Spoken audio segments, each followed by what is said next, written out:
খুলনা যশোর মহাসড়কে ফেলে যাওয়া নবজাতক উদ্ধার। মোহাম্মদ ইমরান হোসেন হৃদয় রিপোর্টে। খুলনার ফুলতলা উপজেলার দামোদর প্রাইমারি স্কুল সংলগ্ন খুলনা যশোর মহাসড়কের পাশ থেকে এক নবজাতককে উদ্ধার করা হয়েছে। আজ রোববার ২৭ জুলাই সকালে এই হৃদয় বিদারক ঘটনার সাক্ষী হন স্থানীয়রা।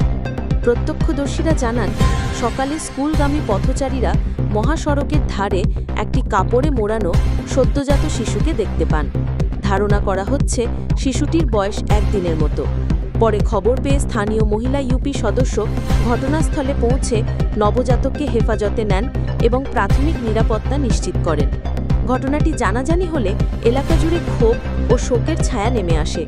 অনেকেই সামাজিক যোগাযোগ মাধ্যমে শিশুটির নিরাপত্তা, ভবিষ্যৎ এবং সঠিক অভিভাবকত্ব নিশ্চিতের দাবি জানান। ফুলতলা থানার এক দায়িত্বশীল কর্মকর্তা জানান, আমরা ঘটনাটি সম্পর্কে অবগত। নবজাতককে নিরাপদ স্থানে রাখা হয়েছে এবং বিষয়টি নিয়ে প্রয়োজনীয় আইনগত প্রক্রিয়া চলমান রয়েছে।